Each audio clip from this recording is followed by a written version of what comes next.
So this video is going to be the final video for IMS. It's not much though. They're all hard facts, so I really can't do much here. Just tell you what they are and what they mean.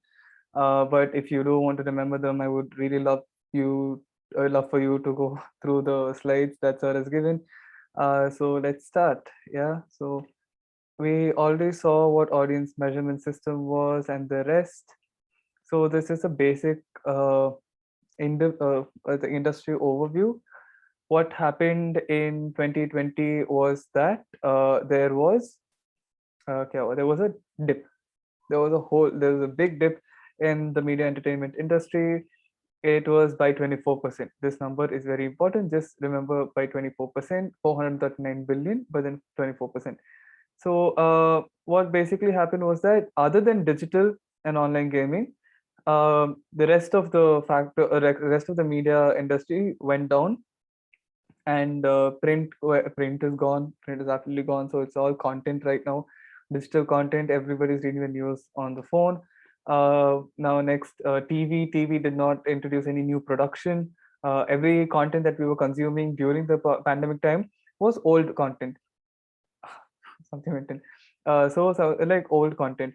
Like people started getting Mahabharat from the early times, and that's like, whatever. So even in the south, all what was happening, they were bringing in old TV serials for people to start watching the TV more.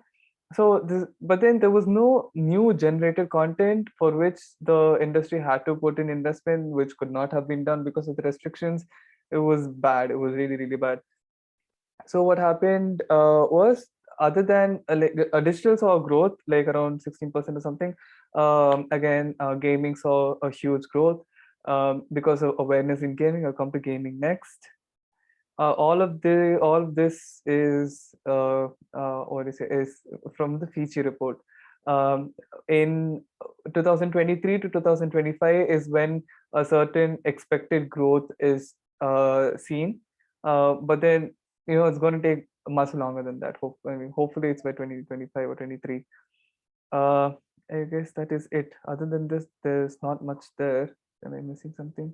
Yeah, okay, let's see. There are two things that we have to say. One, the four pillars of the media industry, and the four factors to drive growth. Very basic. Digital technologies that help create the content, devices that help you watch the content, government policies that help restrict the content. In India, the government body that focuses on media is INB, which is the Information and Broadcasting Ministry. Yeah, and that is films also come under this. That's why we always have a problem with films. There's always a controversy when a film comes out. Again, infrastructure is very important. That comes under production. Four factors to drive growth. This is very self-explanatory. There's not much here. Favorable demographics is the target audience. Tremendous market potential is how much the content is able to penetrate into the market.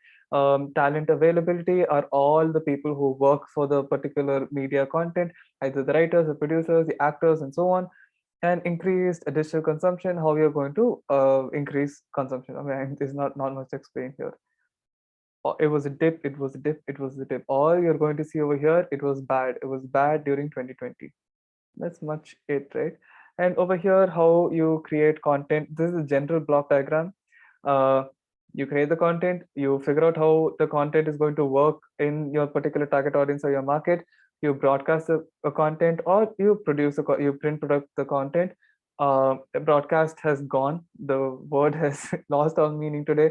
So what do? You introduce the content into digital media. If it is digital media, broadcasting comes under TV, and then you distribute. Two areas right over here. That is how you earn money. Yeah, by selling advertisements is how you earn money, and also by distributing in distribution channels like subscriptions and so on. Let's come to gaming. Gaming saw a huge rise. There are two types of gaming. One is free gaming. Nothing is free according to economics, but then let's see what free gaming is. Free gaming is when you don't have to pay a subscription fee for that game. You end up having in-app purchases, or you end up having advertisements. So that comes in app games and so on. B1, B2, NCCS classification, they're going to consume. And for A1, A2, A3, you have paid subscription kind of gaming, that is where you're transacting a certain amount of money. So that's called transaction based. Yeah, there are two. One is free, one is transaction based. That's it. There's not much there. There is increased awareness in gaming. All of these are numbers. All of these are numbers. What growth driver? Again, you have a need for escapism. We saw on the last slide. Yeah, you have a need for escapism, you have a need for engagement. You're not talking to a lot of people, you're talking to your phone, you're talking to your computer, so you need to have some sort of conversation going on. So that is why gaming is involving a huge growth right now. And yeah, again, all of this is numbers, numbers, numbers. Please go through the slides because I'm not able to give justice to these slides. Print went down. Print is going down and print is gone. That's it. I think print has lost its days. It's going to become like the film canisters of yesteryear. They're just going to be there because we used to it. That's all. So print, you see over here, the advertising fell by 41% and print degrew by 36%. What do you mean by degrow and what do you mean by falling? So when you plan for a certain growth, when you plan for 100 rupees and you get only 40 rupees, you get only 60 rupees, you have a 40% reduction, right? So but then when you are planning, when you know that shit's going down and you have to plan for that shit going down, you degrow, right? When you have a certain goal and it does not go according to that goal, it's called falling. And when your goal is to fall, that means you degrow. That's it. This is the term. It's so that you're masking it with perfume so that you don't look bad. That's pretty much it. These are all numbers, hard facts: 36%, 41%. uh, that's pretty much it. And also in print media, the highest consumption comes through regional consumption, right? Hindi, Tamil, Malayalam, and Bengali. These are the four languages that have high consumption of newspapers. Um, that's pretty much it. Again, Malayalam has the most, and Hindi has the most, and Malayalam has the most. I guess that's pretty much it. Again, there's a block diagram over here. Um, how you produce content, you identify the news, you structure the news, you set an agenda to it, how the news is going to affect people, and how much viewership you're going to get. Most controversial news get the most viewership. Then you produce it and then you distribute it. Your revenues come from selling advertisements and distribution channels. You have radio. In radio fell in 2020, but then radio has a huge expected growth in the coming years. Why? Because people are traveling more in cars, they're getting stuck in traffic more. I'm not even kidding. There's a reason why people are listening to radio. And also, you have new digital content right now. You have something called internet radios. You have something called DRM. DRM is something which is very new. Digital Radio Mondial. It's not given here. I'm just giving you tidbits. Digital Radio Mondial is like monde in French means the world. It's like a worldly digital radio. People are now, even on a radio device, you're able to listen to a French radio or an Australian radio or Sri Lankan radio, however you want. Right. So this is what people are trying to look at right now. So only radio company that has a DRN right now is All India Radio. Yeah, it fell, everything fell. Media and entertainment, just take it as a fall. Yeah, it was hit hardest and it fell more than the GDP. That was what was written in the Fitchy report. In revenue, how you get revenue in radio is that you focus on core. Music is your core. um, and even like content comes next, but then music is because people want to listen to the radio and they uh, associate radios to music. That's it. And when you extend the core, you have these talk show hosts, you have plays, you have RJs coming in and having these shows and so on. And the next would be OTT platforms. You have creative solutions and so on. These are all solutions, as much to it. But yeah, this is how revenue is composed in radio. That's pretty much it, man. There's not much to say here. It is, yeah, over here, like internet radio is right here.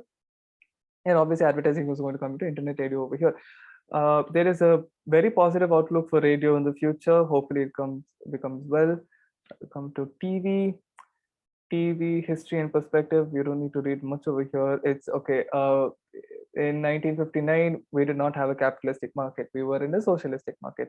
So there were only one or few people who were, I think BPL was one of the first companies to introduce TV. Um, and they were only very few. Like you can go back to your grandparents and stuff. Yeah, they're going to keep telling there was this one TV. We all used to go there and watch the TV and all that in the entire village. Not in the village, even in the city, there was only one TV, something like that. In the 60s, 80s, market started to grow a bit better. You had one TV per district, something like that. So again, when the 90s hit, it was a boom. Yeah, everywhere you saw a TV. And by then, the only TV channel that existed was Doordarshan, nothing else. Doordarshan existed, you watched whatever Doordarshan was giving you. And by 1990, you had many channels coming in, like in the south, even like according to the MRUC report or the TRP reports, like Sun TV, which started off in 1990s, is still the biggest all India. I'm like, very surprised. Um, in business of TV, you have two types of content. One is programming content and non-programming content. Program content are your serials, are your news channels, or whatever content which is planned. And non-program content is planned for engagement. And non-program content is where it is shown anyway. They're like infomercials and advertisements and so on and so forth. Yeah, commercials, promotional spots, infomercials, and public service announcements, PSA. So how media companies engage in CSR activity is by engaging with the government and saying, these are public service announcements. I'm gonna like I'll do it myself. Don't worry. That is how they engage in CSR. And that is the composition of like 64 to 36 of how they're going to, they're not generating revenue, but that's their CSR activity. Yeah.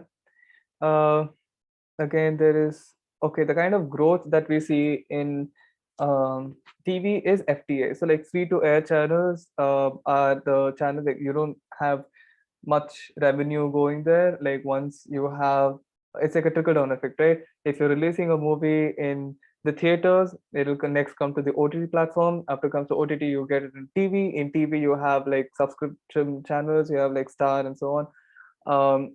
And like after that, it comes to the free channels. So that's like the trickle down effect that comes. But now we're able to say that there's a growth in FTA right now, which is good, I guess.